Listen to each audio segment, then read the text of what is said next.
Justin Bieber just came into existence, and for whatever reason, people loved Lady Gaga.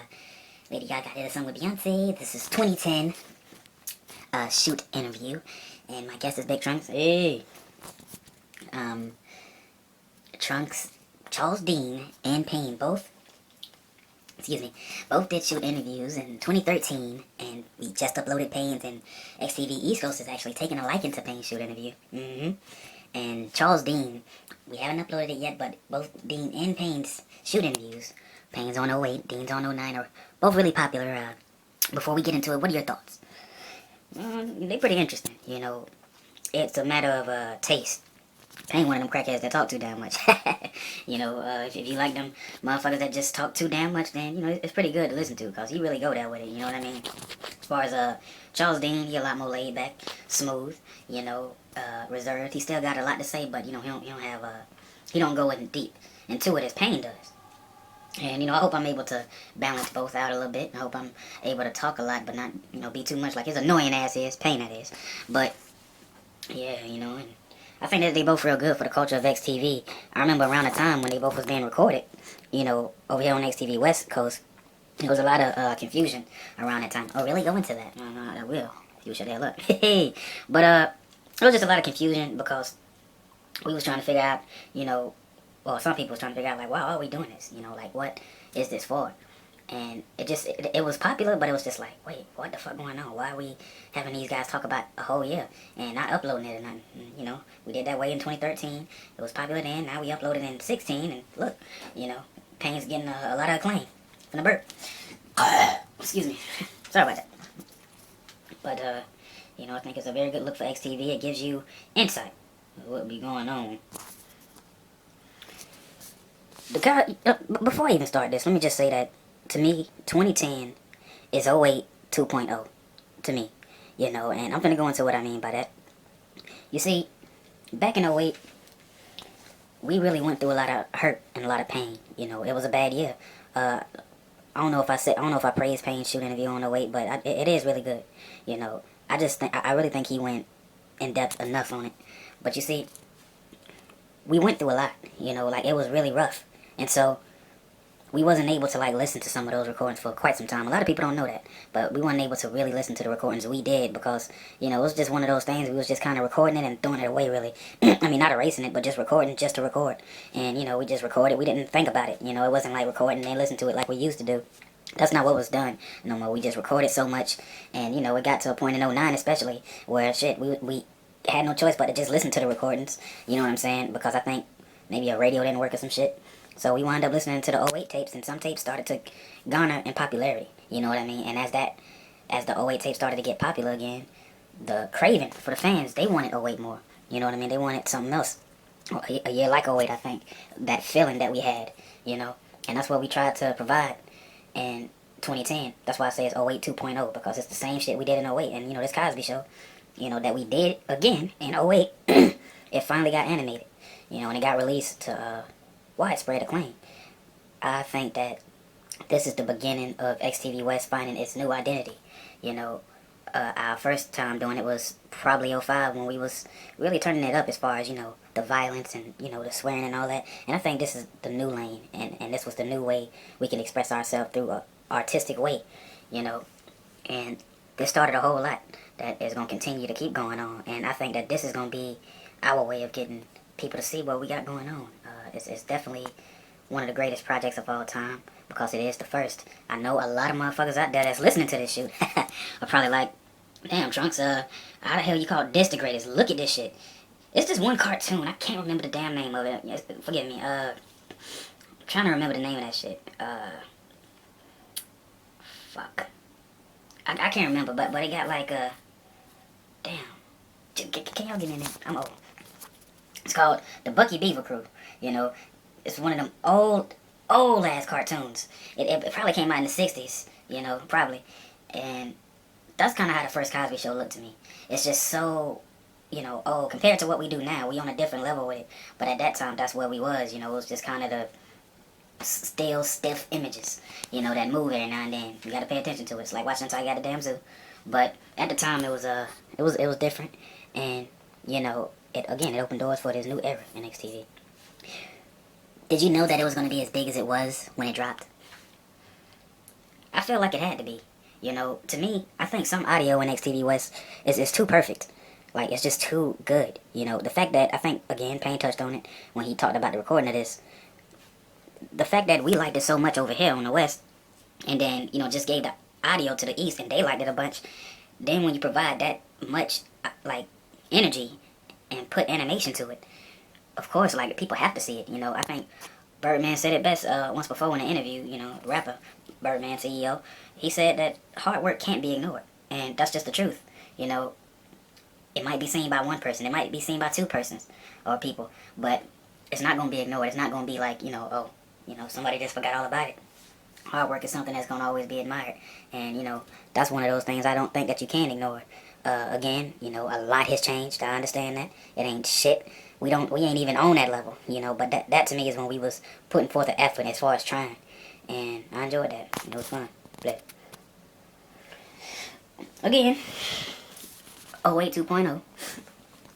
This was on Martin Luther King Day, 2010.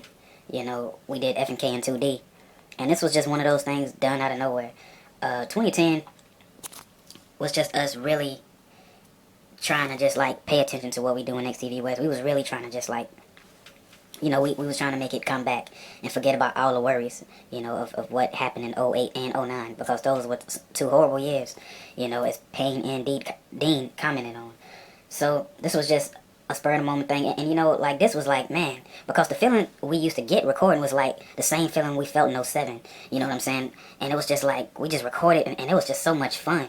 And it's just one of those recordings that captured the fun.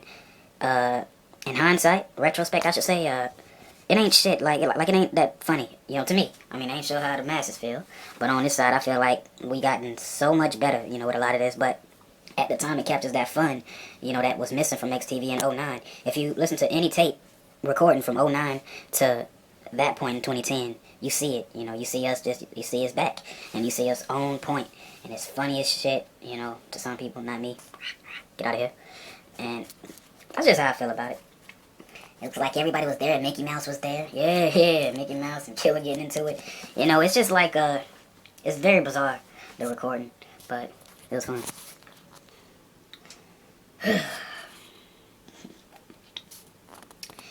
It's always fucked up to lose, you know, great work. It really is. This is one of those things that we did in 2010, but it's like only on audio. And I'm just going to say this. This recording is a once-a-year recording.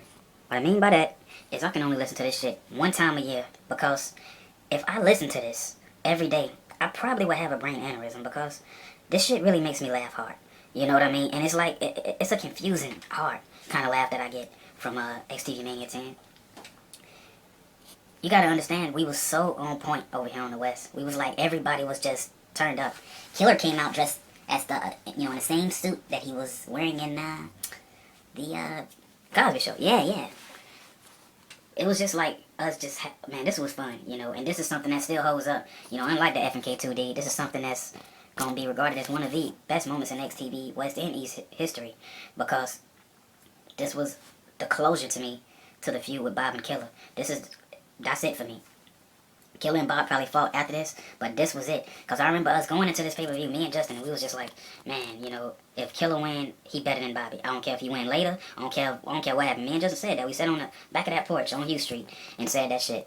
Killer won, you know, and it was just like, it was no arguing at that point. And to me, I feel like this is the year where Killer made us realize what he was trying to do the whole time.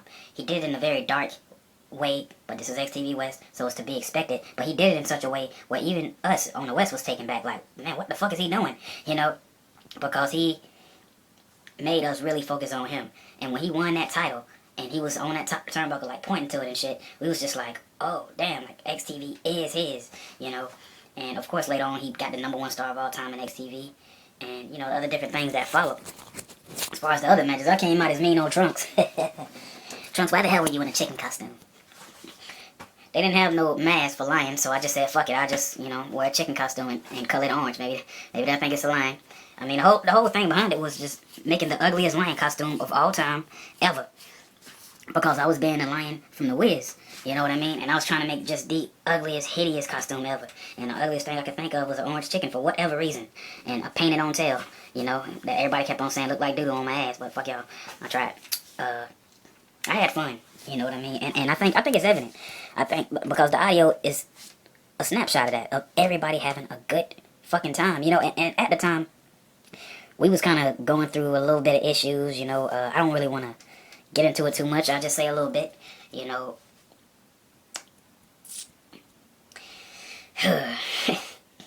Sandra just, you know, Antonio's mother, like, they just was not really getting along real good around this time period. And, you know, I'm not going to say what moment, but, like, something happens on the audio. And you hear it, and it's just this, you can just feel it, you know what I mean? Like, I think she commented, some shit happens. And it's just this, like, silence, you know what I mean? Because, you know, Antonio trying to just, you know, focus on the work. But, you know, at the same time, it's this, get out of here, I don't like you type of shit going on. You know what I mean? And it was just a lot of difficulties with XTV Mania as well, even though we had so much fun. You know, I know that Yosi, unfortunately, you know, got sick that night and she was unable to perform, and that was a match a lot of people was looking forward to, because that was going to be Ada's first XTV Mania, and she was going to team with Yosi and take on Miss Intense and Batula Dean, excuse me. And, you know, we was looking forward to that, man. That was like one of the highlight matches, but, you know, the fans was looking forward to that, but she got real sick. And, you know, she was unable to show up. And, like, that kind of left a little bit of a damper on, you know, the feel of XTV Mania. But we were still having fun. You know, it's just one of those things where, like, damn, that was a highlight, you know, match. You know, imagine you coming to see, I don't know, the Bucks versus such and such. And, you know, the quarterback ain't there that you want to see. And the running back and all, you know what I mean? It's just, it was like that. And when we listened back to that, I think we listened back to that XTV Mania, because we finished it at 12 a.m. We started it at, like, what, 3? I think 3 p.m. to 12 a.m. or some shit like that, you know what I mean? That was like, it was a full show, you know what I mean? And it was so funny when we sat there and listened to it. We had it on the computer, and, you know, man, I'm just thinking the moments as I speak. But I just remember us having so much fun, you know, and that's one of those XTV recordings we lost. It got lost during this. Can I make an announcement? Oh, go ahead, Tron. Yeah, let me just say this. For anybody that's looking to purchase a laptop, I want you to understand something, alright? If you ever go to Best Buy, wherever you go to choose a laptop, if you've never done this before, you will see the cheapest laptop most of the time is an Acer. Don't buy that shit. Don't buy that shit. Don't buy that shit, okay? Just because it's cheap don't mean it's good. It's horrible. You can look at the reviews if you don't believe me. The shit just don't work. It's a don't do shit machine. That's what it is. It's just a terrible, and it's a shoot. Fuck that shit. It's like the worst computer ever. You know, I remember we had 2 Acers, you know what I'm saying? Because we was just like, okay, maybe it was just that computer. Nah. It's made to be a piece of shit. It's manufactured to not work. And the shit just stopped working. Like, it would erase a lot of our projects. Because after the first Cosby Show, you know, we immediately worked on the second one. When we was getting that reception and all that, we immediately worked on the second episode. Shit, do you know how many times on that second episode we had to do scenes over because the computer decided to delete shit? You know what I'm saying? Oh, I don't want this. Motherfucker, it ain't for you. You know, all this different shit that we went through. And eventually it's just stopped working. For no reason, like forever. It just stopped. You know what I mean? And we tried to take it to different computer stores and try to get it fixed, but it was nothing nobody could do. Nothing. And we took it everywhere, man. We took it to Comp USA. I think it's Tiger Direct now. And we took it to Best Buy. We took it to one of our mom's friend. You know, we took it all over the place. It traveled.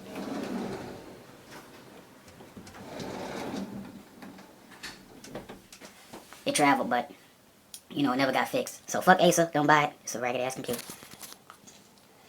But, you know, I am glad that we got to do the XTV Mania highlights.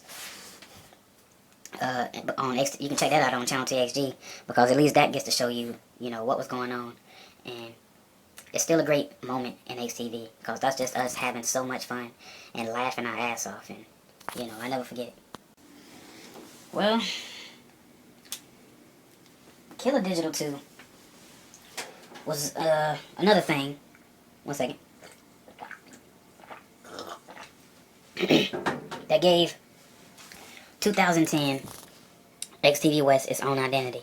You know, the first Killer Digital, being in '08, was not met with with widespread acclaim. You see, let me tell a brief story of what I understand from the Killer Digital series.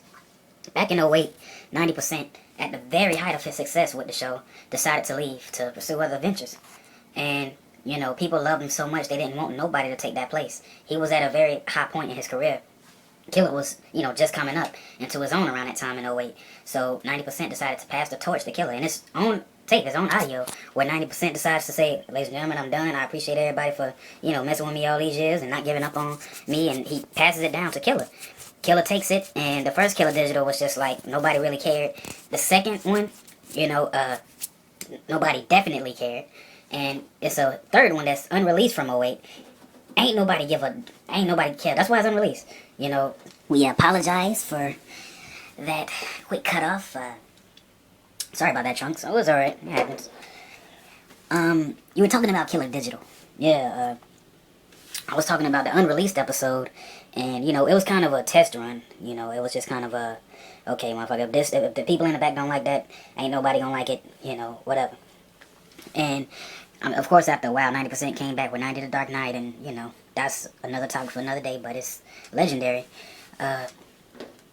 So, you know, after a while, Killer Digital people start checking it out, and it got a cult following after a while. You know, people started to, you know, it wasn't initially liked as soon as it came on the scene. However, newer fans was checking out, you know, Killer Digital Part 1. And it got so popular that Killer announced doing Killer Digital 2 somewhere in the early parts of 2010. And that announcement alone shut down a lot of shit over here. You know, it was like, oh my God, you know. And he finally did Killer Digital 2 to widespread acclaim. It was nominated for Best XTV Show of that year, you know, in 2010.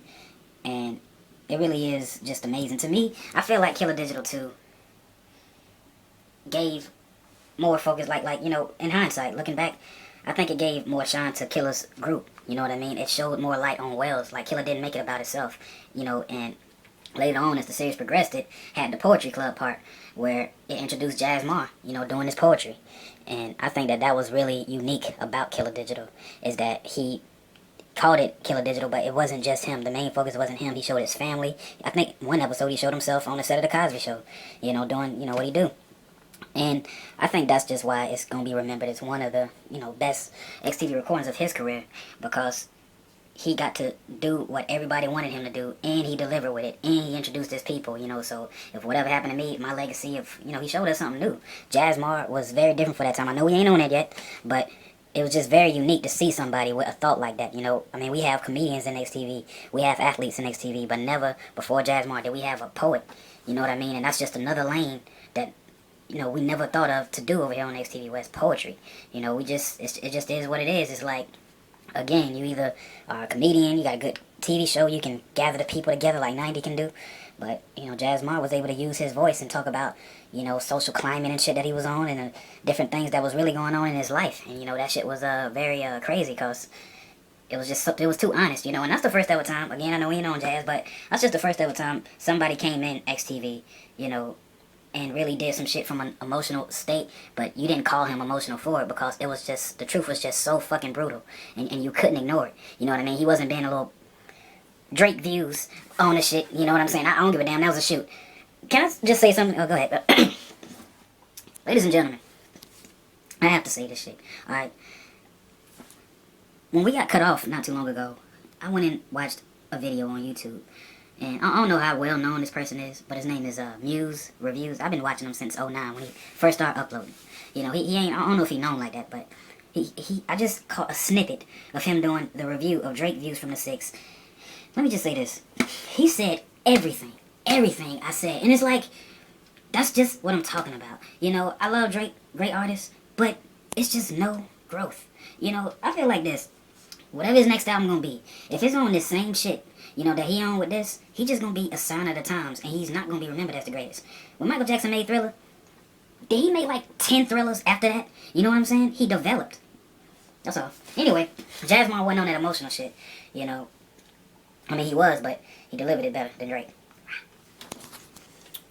Well, the resurgence of FNK for the umpteenth time. It was good. You know, it's just, again, like, it's always hard to talk on things that we no longer have and we are no longer able to listen to, you know, because not that this FNK is lost, but it can't be found. When we do find it, it's going to be called FNK, you know what I mean, discovered, because we still don't know where the hell this particular recording that we are speaking on is. We know we have it. We know it's on a cassette tape, but we don't know where the fuck it is. But at the time, with us recording it, it just felt like, man, again, it's kind of like what I said about the FNK2D. We was just recording so much, well, we was just having so much fun, you know, and it was so enjoyable. I gotta write something down. Excuse me, fans. But, you know, it was just something that we had a lot of fun on. I think the story was me. I went to jail for whatever reason, and, you know, Bess was trying to host FNK, and a whole lot of comedy was ensuing. But to me, I think that this was also the last great era for FNK. But I think it's that way because, you know, you got to understand, once Killer did the Cosby Show, that changed, and especially Killer Digital as well. Once he did that, that really changed him as a star, you know, and he was making FNK, you know, so was myself and Bess, but on my end, I was doing other things, and everybody was just on different things, so FNK was just the way of old, if you will, you know. We don't have to record on the radio no more. We can do animation. You know what I'm saying? We got other ways to present XTV West. FNK Radio was brought about because we didn't have no other way to express ourselves. We didn't have a lot of money. All we had was cassette tapes and a radio. So that's all we had at the time. And as a result, that's what we did. We did FNK. We talked about our issues. You know what I'm saying? But now it's a new way to deliver how you feel. And you can, you know, throw it out there to a broader audience instead of just sit there by yourself and record.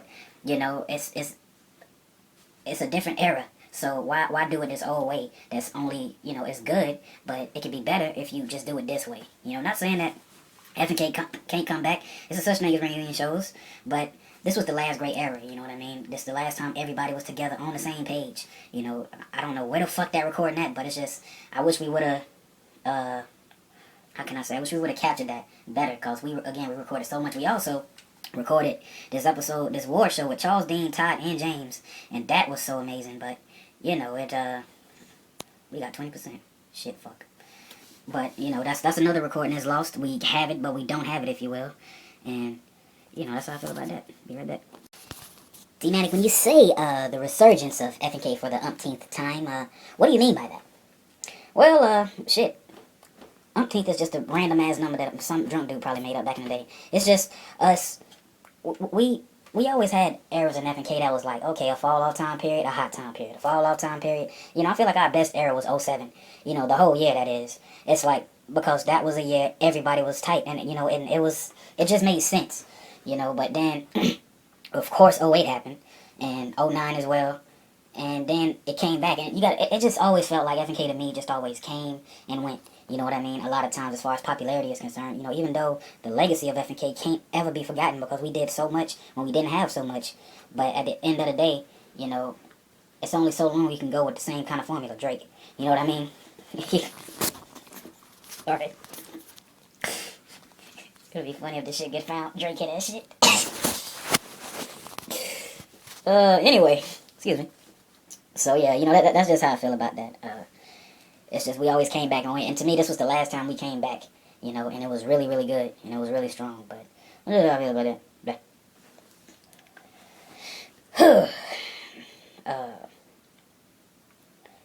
To me, this is the transition from 2010 being a year that had so much positive potential to it just being the disasters of '08 and '09 all over again. I'll just tell the story from how it went. Tony B decided, oh, okay, he went to CVS. I don't even know, it was him, and it was his brother, and it was his mom. You know what I mean? And he decided to go to CVS. I think they decided to go to CVS for whatever reason. Tony B sees two things of ice cream. One is peanut butter such and such, and the other one is some chocolate shit. Him being an Aries, of course, they can't just pick one thing. You know what I mean? He picked both of them, because he liked the way both of them looked. Goes in line, pays for both, you know, and eats them both while in the car. You ain't supposed to do that. It ain't gonna go good. So finally, you know, he says, man, my stomach hurt. Man, my side hurt. Man, my whole torso hurt. Tells his brother to go in there and get him a Gatorade. His brother was yelling at him for whatever reason. You know, he always be mad sometimes. So, he always be mad sometimes. Shut up. So, his brother gave him a Gatorade, and he just started feeling really ill, real fucked up, all over the torso. And he eventually went to the hospital, throwing up, you know what I mean, and a lot of pain, and, you know, they finally figure out with this fake-ass Dr. Hauser, Dr. House, whatever his name is, you know what I'm talking about, that whack-ass show that I'm glad gone. He brung his ass in there, you know, at the hospital, and he was like, just kind of a rude ass doctor, and he was just like, oh, looks like you got stones in your gallbladder, you know what I mean? And he had to get the shits taken out, and he had to get his gallbladder taken out. He had to have that surgery. And again, this is just one of those time periods, as I'm remembering it, I'm just kind of just, let me just take my time with this. It's just, I just always feel like 2010 just really would have been an incredible year, like the best year we ever had, if this situation never occurred. You know what I mean? It's like, as I'm talking about it, that's why when I talked about this, I kind of just breathed like, damn. Because it's just one of those things that, to date, kind of still gets me a little pissed. Because I just hate when shit could have been prevented. You know what I mean? It's just like, damn, and this one incident fucked up a lot of things. A lot of opportunities. A lot. Yeah, but anyway, he was at the hospital for like a week, and he was just finna start his job at Busch Gardens. You know what I'm saying? And he had another job lined up, with somebody else. So he was finna get cash. He was finna get money, and it was just all these opportunities and all these things really looking good, But now he lying in the hospital waiting for surgery, and shit, he was fucked up, like he couldn't walk, and it was like bad, you know what I'm saying? For a while too, his wound kept bleeding. I'm gonna tell you a little story. I think a little 2 weeks after this. So, and Tony B had his birthday, and a stripper licked his wounds, and he got better after that. But anyway, at the time, it was just real fucked up because he just was lying in the hospital, and, once he got out of there, once everything was successful, the surgery was successful, he just couldn't move right, and he wasn't in the right mind, you know what I mean? I think this is just one of those things that's just so traumatic, where when you try to deliver your best material, it's not going to work because you ain't right, and he wasn't 100% when he started work, but he needed to start it, you know what I'm saying? And, hold on. Excuse me. So, he finally got the job at Busch Gardens, and disaster continues. Busch Gardens is the worst place to work if you're working at the Bingo Bistro. The worst. I know it's that barbecue place. I'm sorry, I can't remember the name right now. Like, a lot of people that's worked there say they had the time of their life. But you rarely hear about the Bingo Bistro. You rarely hear about it. Want to know why? Because it's shit. Everybody... It's not a team effort, even though they stress that during the whole orientation, that remember, it's a team effort. It's not just about you, it's a team effort. They stress that shit so much, but the moment you try to help anybody, as far as staff, you will be just so depreciated and devalued where you would feel like, damn, I'm less of a person for trying to help somebody out. It's that bad. This was just, this really took a toll on XTV, you know what I mean? Because Soup really wasn't ready for all this, and of course Miss Wendy, fuck you, Gwendolyn Jordan, she just really has a way of really disrespecting somebody in order to make her opinion, and that's not the way to do it, especially if you're a boss, you don't have to disrespect somebody to make a point, you know what I mean? Because the point ain't gonna be heard, it's just gonna be, you disrespecting me, you know what I'm saying? I'm not finna listen to shit else you say, there's no reason to respect you, and so it's like, I think that, the negative environment of Busch Gardens took a toll on XTV. And that's why when we decided to record and come back, of course Killer Digital is doing way successful, but things like FNK and the other different things we were trying to get into and trying to do, they weren't that good, you know what I mean? And it just started getting kind of worse and worse and worse. And that's because the job life was getting worse and worse and worse. So I think the material was a reflection of what was going on. You know what I mean? We was trying to like be funny and trying to push these new ideas. But when you got so much negativity you're going through, I mean, it started with the surgery. He had Busch Gardens working, trying his best. He knew at this job. He never did this before. So instead of people trying to show him, look, man, this how it works, showing him the ropes, it's people disrespecting him because he doesn't get it. He never did it before. You know what I'm saying? So when you add all these elements to it, the material is going to be affected.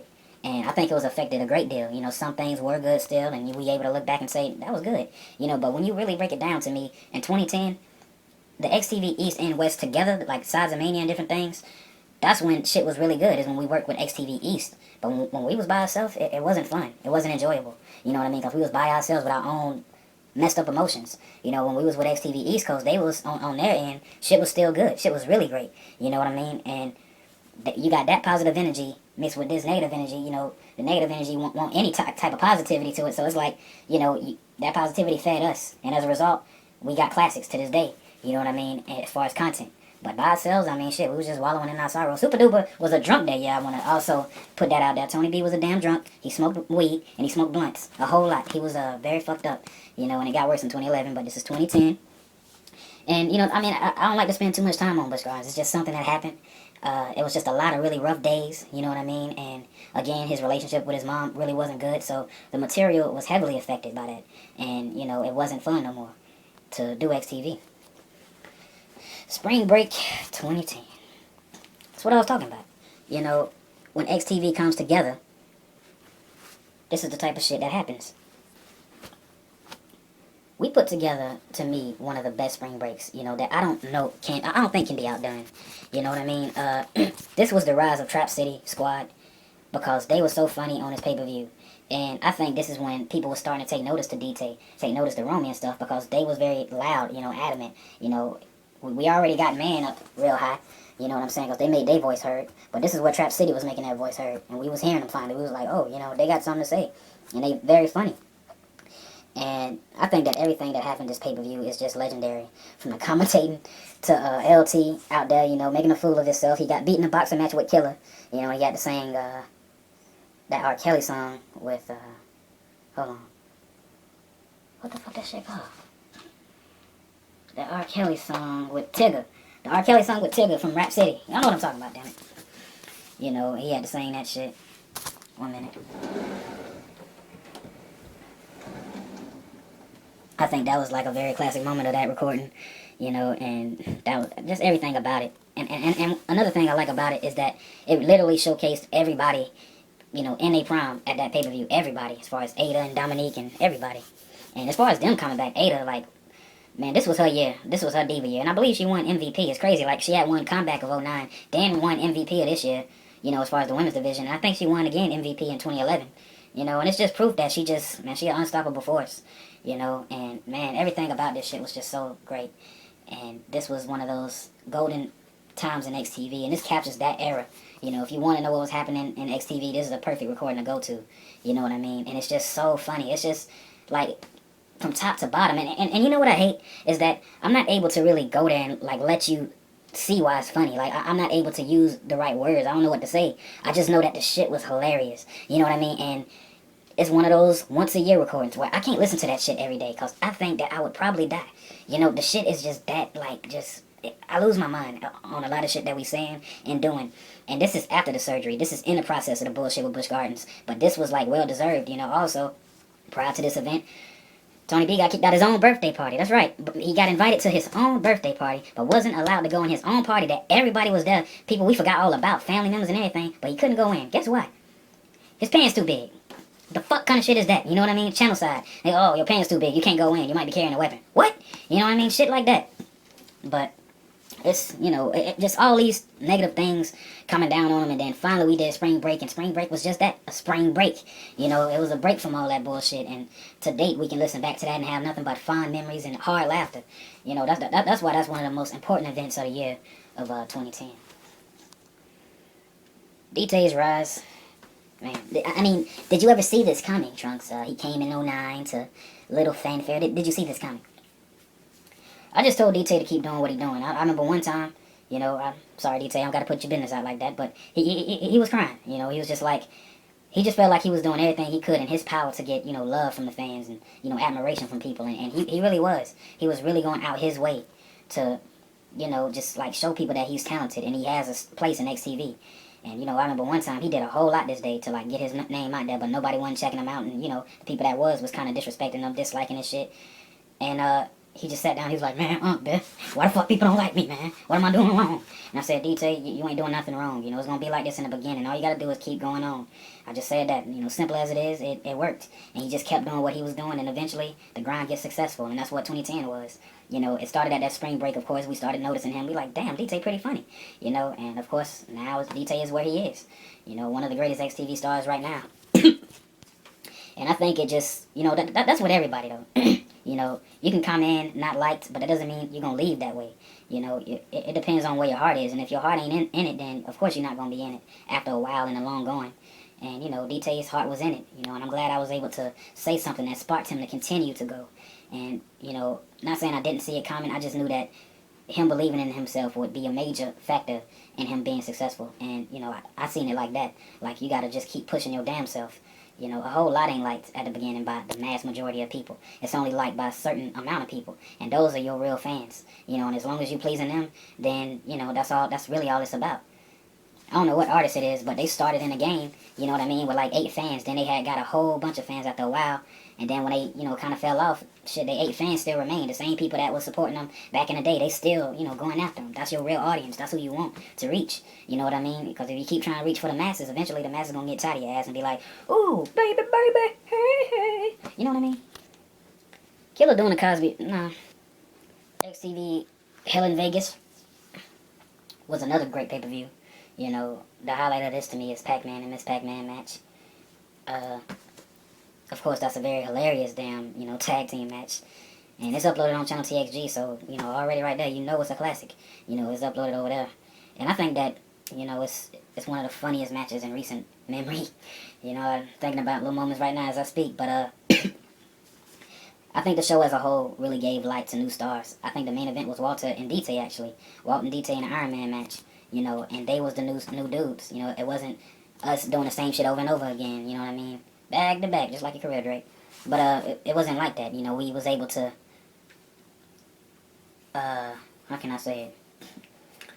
We was able to provide, because we could have did Killer versus Bobby in every main event that year, but instead of us doing that, because that was what was popular, we put shine on different artists, and DT and Walt was in the main event, and that was unheard of at that time, because although DT was coming up, we made him a main eventer. We said, look, DT tight, and he fought Walt, and they had a good match, you know what I mean, except towards the end where DT got pissed off and quit, but it still was different, for that time, and I think that, of course, it's going to be successful. The success we had with Spring Break, people like, what else they got? And Hell in Vegas was just an extension of what that was. And, it was real good for that time. Some real cold nigga shit.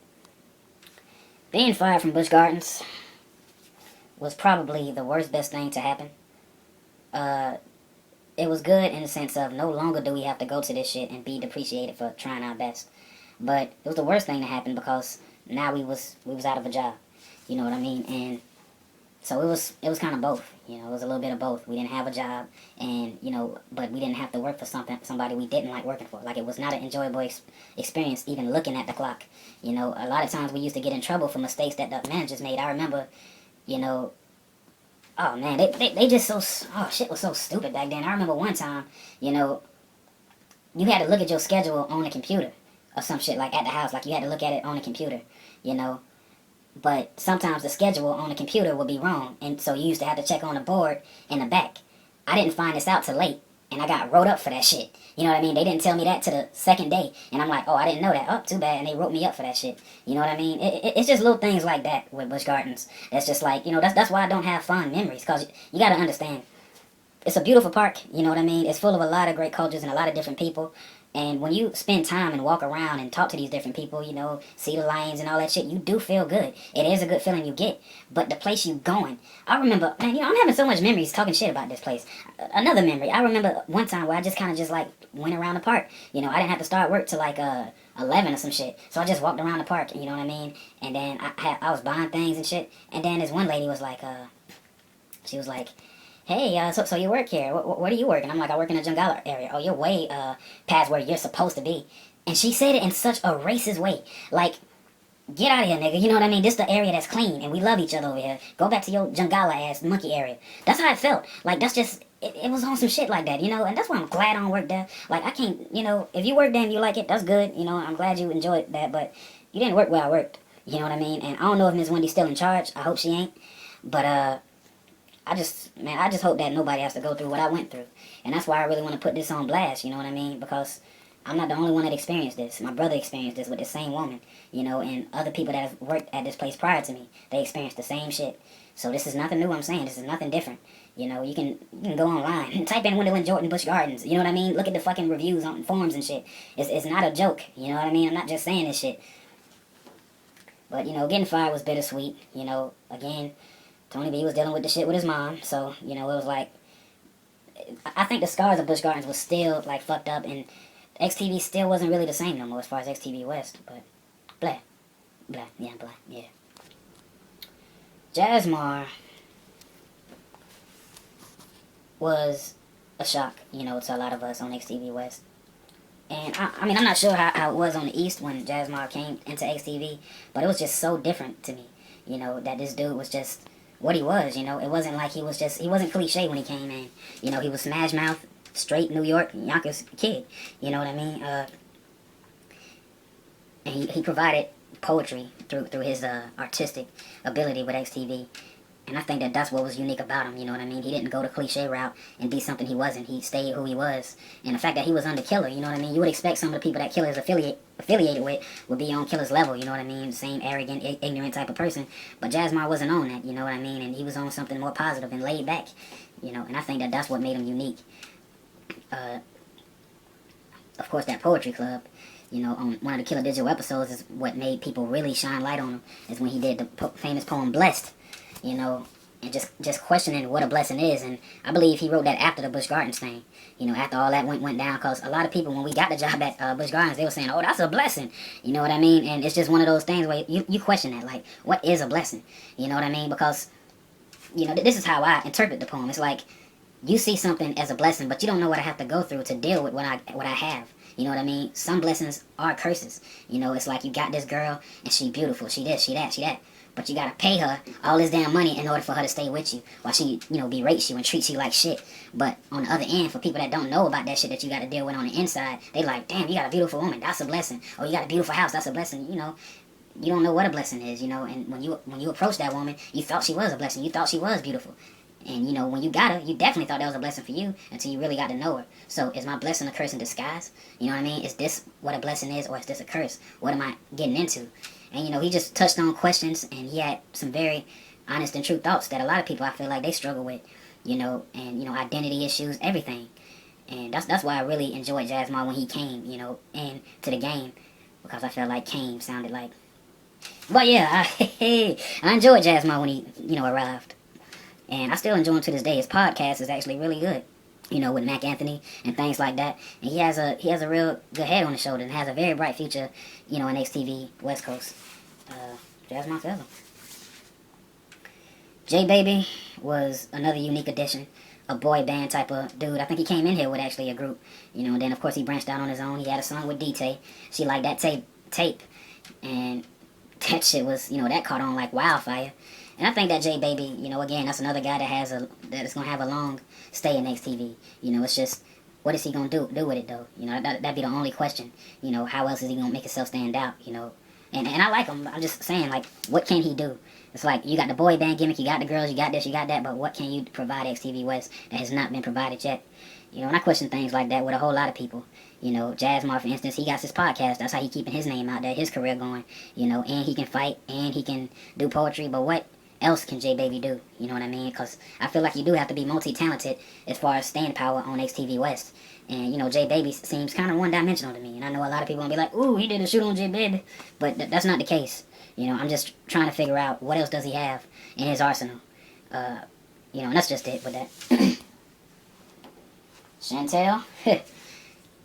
Chantel was a last-minute thing, I believe. I think her first appearance was at Survival of the Fittest, and she was dressed very conservative-like. You know what I mean? She probably voting for Trump type of dress. But she surprised us, like, the next night when she came out in some, like, ratchet kind of shit. You know, but Chantel was always pretty nice. A lot of people say her ego got the best of her, and she started feeling like she was better than everybody. And, you know, that does happen in XTV. You got a lot of people telling you this about yourself, telling you that, telling you you shouldn't. You know, you got all these different voices in your head telling you something that you're not. And, you know, sometimes you don't know which voice to listen to, so it might have gotten to her head. You know, I haven't seen her in a very long time, but, I mean, I don't know, you know. I know she was with Bob, and they have their own thing going on. Now she got a son by Bob, and now she with Rayon. How the fuck? But, you know, she's another unique talent. She was able to do her thing in the battle rap circuit, and she got, you know, the thing with Lucky going on. So Chantel was very unique. You know, I would put her and Jazzmar as far as the two best rookies to come out of 2010. You know, J Baby third, of course, but because, you know, they have different ways to present their talent and different styles and talents. And so I think that's real unique about her. And, you know, I'm looking forward to see what she do next. This shit right here, nigga. The Best's return in 2010, this was, like, so surprising. You know, we really marked Best off as we gonna always hate him. It got to that point. In '08, when we first stopped liking the Best, a lot of people stopped liking him. You know, that was like, okay, we don't like you this year. And he had so many opportunities to come back. And he tried to come back multiple times, but every time he came back, we just really despised him. We really didn't like the Best. You know, and, you know, some of it is his own fault, because of the things he did, the racial shit he did, and, you know, the different things like that. And then in '09, you know, again, it was just like he got the lame award again of '09. You know, and I think it got to a point where we just marked Best off and we was just done with him. You know, he was done. His career was over. Like, we didn't see no reason to talk about him, to think about him like he was not thought about in the grand scheme of things in XTV. And he just came back, you know what I mean? Like, oh, here come Best again. He came out to Not Afraid by Eminem. And shit, he kicked ass. You know, what else can you say? And he was real awesome. I'm surprised that, I think Comeback of the Year actually went to Moonsault, you know, because Moonsault also came back that year, but Best really came and stayed. You know, he might be doing a little racist shit and a little Bobby shit now, but, you know, he just having fun, you know, whatever, you know. But at that time, I was really proud of him, because that's just somebody people marked off as just nobody, never coming back, never returning. And he proved everybody wrong. Before the Pain came back like he did, the Best came back, you know, and that was a big point, you know, for his life. And that's, of course, that's a real good friend of mine, so, you know, man, we always celebrate that because we know where he was headed. You know, he came in here, you know, with a little mixed reaction that eventually became a huge reaction. That he kind of fucked up himself over the years, and finally he's slowly coming back. And this is the start of that. Survival of the Fittest was an okay pay-per-view. You know what I mean? I felt like the quality could have been better. I think this is also XTV footage that we've lost. Our dumbass put it on a DVD. Even at the time, I ain't say shit, but I thought that we shouldn't put this shit on no damn disc. You know what I mean? This is something you put on a flash drive or like a hard drive. But, you know, we put it on a CD and that shit is ugly scratched at this point. You know, but this was a good pay-per-view. Ada and Yosi had the best match of the damn night. Ryan Vargas was there, and, you know, Eminem's last pay-per-view appearance. It was a great show, though, overall. You know, it's a 10 out of 10. I mean, well, not really a 10 out of 10. It's kind of mixed for me. You know, this is coming off of Spring Break and Hell in Vegas. And those was two very great pay-per-views. So this, it didn't underwhelm, but it just didn't, it didn't deliver to my expectations. I know that was ignorant, but you know what I'm saying. So, this is the first time Trap City and Man actually got it on at the pay-per-view. Yeah. This was when they started to, you know, they started to get a little boiling hot. Tensions between Man and Trap City always existed. And finally, this was the showdown that people was looking for. And I believe Trap City won. I think Ezekiel Jackson was their partner or something. I think Trap City won. You know what I mean? And it was a good match, though. I just think that, you know, there was a lot of jealousy on Man's part because they felt like they fought to get to where they was, and Trap City just came and like, nah, y'all ain't gonna take my spot. You know, and that's just how Man was towards anybody. You know what I mean? Like, ain't nobody taking my spot. And so when Trap City came, it was just them trying to protect what they felt was theirs. And, you know, that's just the classic case of that West versus East type shit. And, it was a great showdown, though. I think that was one of the main events. And no, 80s was actually in the main event with Bobby Classic. Bobby, old crazy pill popping ass, but it was a good show. Look like he don't even want to talk about it. After the first Cosby Show that we did in 2010, there was a big demand, you know what I mean, for our animation style. Because that was different for that time. Understand that we immediately worked on Cosby Show 2, you know, after that. But the computer was an acer, so, yeah. We were still recovering from the surgery. We just got fired from Busch Gardens.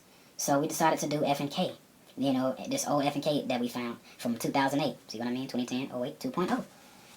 And we just decided to do animation towards it, and it's still uploaded. You can still watch it, but I don't recommend you do so, because it's horrible. We was just really going through a whole lot, and we shouldn't have been doing animation. We should have been recovering. We should have just been, you know, getting our thoughts together and really taking time to rest. But we was kind of rushing material out. I mean, that's where a day at work come from. Us just kind of rushing material out and just putting it out there. You know, and a day at work is pretty good. You know, that's just us kind of, you know, killing the whole Busch Garden shit, like putting it behind us. But this right here was just, it wasn't well thought out. You know what I mean? This wasn't even, this was just shit that we just kind of threw together. You know, it wasn't imaginative. It was just us just kind of throwing shit together because people was demanding shit like the Cosbys. And, you know, I mean, the first part was okay. People was like, okay, you know, but the second part was like, what the fuck going on? You know, and I think we actually stopped doing animation for a while. I think we did the Killer Comedy Tour, started doing the Killer Comedy Tour that November. And, of course, that did what it did and inspired what it inspired. But at this point, you know, this was the fall-off period as far as, you know, the first batch of animations. You know, this was like the second fall-off, actually, because I think the first one was with that Catman shit. But this was the second time we kind of fell off as far as, like, really liking to do that shit. And, you know, it shows in the content. It shows in how it looks. You know what I mean? Like, you question what the fuck was going on with those dudes. You know what I mean? We was hurt. Times was bad. Happens. Shit.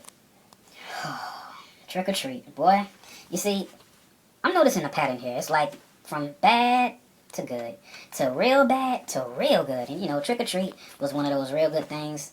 Something we planned out. Prior to this was a SIDE one night stand. Yeah, another recording we can't fucking find. Yeah. What are your thoughts on this? XTV dumbass again, putting this shit on DVD, you know, instead of just putting it on the flash drive. This was a good pay-per-view, you know what I mean, from top to bottom. But as far as the SIDE one night stand, that was just fun, you know, us just having a lot of fun. Let me type something right there. There we go. This was just us having a lot of fun and really enjoying ourselves, man. And you know, it was just a blast from the past of what we used to do, and we was bringing it into a new millennium light. And you know, it was just real tight with the SIDE one night stand. Flamingo was there, you know, and everybody showed up. And I think we did SD, of course, right after that. Ooh, yeah, hey, bruh, shut up. We did SD, which was us playing the Super Nintendo, and MZ came back, and me and Payne. Man, you guys' chemistry was back. I mean, what happened? I mean, we know you guys were feuding forever, but on this, again, another lost recording, SD, what the hell happened? Back when we was kids and we used to perform on stage, you know, we had so much love for each other, and I really loved them. And pause, and no incest before what I'm finna say, so shut up. I remember back in the day, though, like, before we used to perform, I used to look in his eyes. Shut up. You know what I mean? And it's just one of those things where it's just like, you know, we finna go out here and we finna kill it. You know what I mean? And it's just this energy that just overcame, you know. And of course, after a while, we broke apart and we dealt with what we dealt with. And I didn't look at him as that little kid no more. He didn't look at me as that big brother no more. But here came a time where it was like, remember? And I'm like, yeah, I do remember. And shit, we was able to pull off a classic. We did the damn Donkey Kong, because it was really just like, what inspired this SD recording is, damn, what's that shit called? I always say that, don't I? Hold on. Well, excuse me, ladies and gentlemen. 1 second. I'm sorry, I really can't remember, and the damn internet ain't helping me out one bit, but it's a real popular event gathering, you know what I mean? Wu-Tang Clan performed there, and Tribe Called Quest. It's whatever that shit is, that get like all the legendary artists from back in the day, and then bring them, whatever that shit called, you know, and that kind of inspired us to do like, damn, once a year, let's just have old XTV, and you know, we did that for a little while, I think from that point in 2010 to like maybe 2013, and you know, we just had fun with it the first go around. Mario, of course, made everybody laugh. You know, he did his old voice, and he did his, you know, whole material in the New Millennium way. And then, of course, we was last, and we really, you know, made them enjoy it. And, I mean, the chemistry was just there, you know.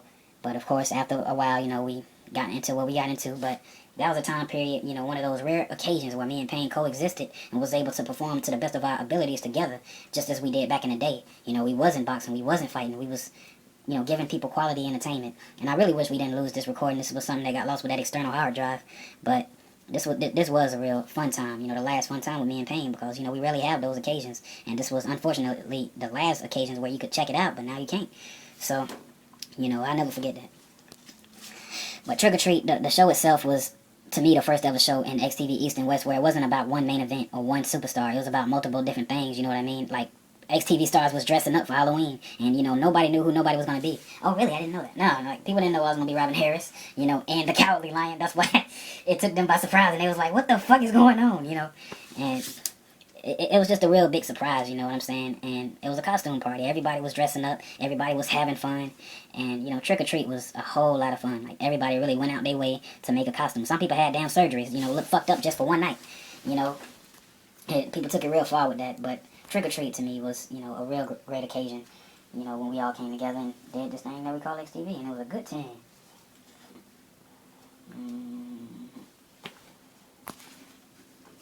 80s is voted MVP of the year. Yeah. D-Mac, what are your feelings on this? It's ultra well deserved.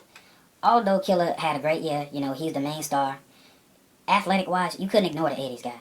The shit that this dude was doing, you know, I mean, he was just having amazing match after amazing match. And this is a guy that came from the WWE, and, you know, he was finally able to show XTV. Like, we always wanted to try to get the top athlete from over there and put him over here to show them why this product meant so much and why they meant so much. And this was a guy that was able to do it. You know what I mean? He had all kind of moves and all kind of ways he came at you. And he was very flashy, you know what I'm saying? You know, sometimes Killer can be a little dark, you know, for a lot of people's taste, but this is one of those rare instances where you got something very light, you know, compared to XTV West. That's a lot of times we are dark, you know what I mean, and we do have a different approach to how we come across.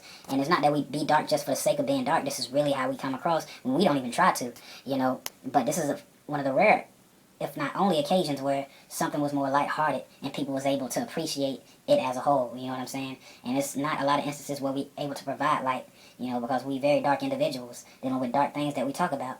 And even though 80's backstory is, of course, very fucking dark, his entertainment-wise, you know, you can't ignore it. So this was way well deserved. I'm tired of stuttering. It's okay. I'm tired of that shit. See?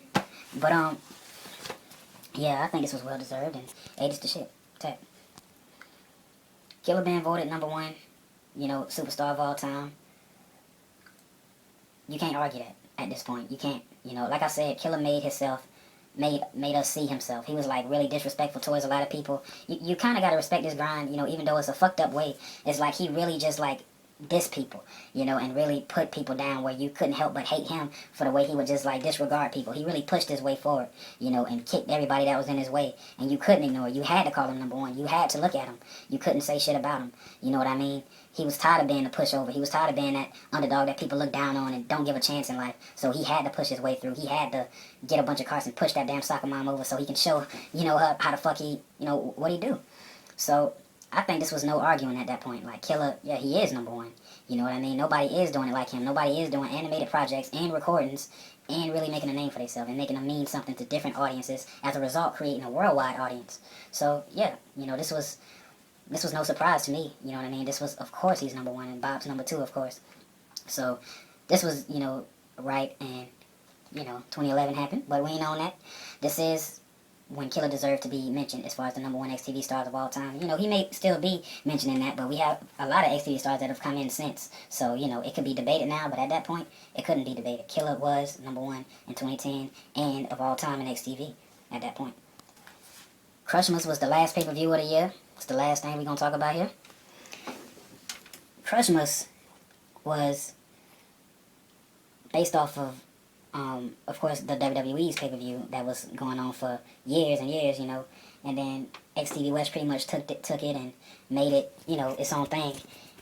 And I felt like it's one of those shows I feel like was a disaster at first, but it wasn't until we watched it where I realized, man, this shit is really, really good. You know, I just felt like a whole lot of shit just wasn't, you know, it just wasn't working out like I wanted it to. Like, a lot wasn't being done, but after I listened to it, I'm like, damn, you know, it's just, I guess I expected one thing and didn't get it, and my expectation for whatever that wasn't that, so what I got was like, I don't want this shit. Then I watched it again, you know, not wanting what I want because I know what I got, and I watched what I had, and I'm like, damn, we did a great job, you know what I mean? And I really like Crushmas, you know, B-Boy, and I think J Baby fought B-Boy in the first match. 80's main evented, you know, in a classic, and Crushmas was real good, and I think that was the best way to close the year and chapter of 2010, you know what I mean? I think that's the last year XTV East and West really was a seasonal thing. Spring break, we went to Vegas in the summer, you know what I mean, and Halloween and Christmas. Like, we did all the seasons of XTV, you know what I'm saying, and that was real fun. That was like the last time for a long time we would do something like that. And, you know, I don't know if we're ever gonna be able to do something like that again, you know, but I hope we are, and I hope it's as successful, if not more successful than this. 2010 in hindsight, what is your opinion? This is one of the biggest years, I think, like one of the years that made everybody step their game up, you know what I mean, as far as competition, as far as how to come out. You know, Jazzmar did poetry. How the hell can you follow that? You know, everybody did something different, so it's just going to be hard to top a year like that, you know, and whoever the future of XTV is, you know, that's the format you got to follow. It's like you got to be better than that, you know. If not, you're going to do the same thing that they did and be, you know, not where they at. So it's a very important year to study, you know, in the grand scheme of things. Well, that was Big Trunks Thematic. Anything you want to promote or plug? I just want people to know that, you know, we are working hard. Well, Killer is working hard on The Cosby Show. That's what we actually about to do for a little while right now, so we got to go to bed. And, you know, just understand that, you know, a whole lot of things that we're doing right now may take some time. You know, it's just that we got a lot going on, you know, a whole lot. I mean, we're able to do these different recordings because sometimes we be waiting for shit to download, or we really be having these things on our mind, you know, like this. So just keep continuing to support and enjoy XTV. We got a lot going on, like I said. And, you know, next time you see a big flood of XTV shit, don't get overwhelmed. It's just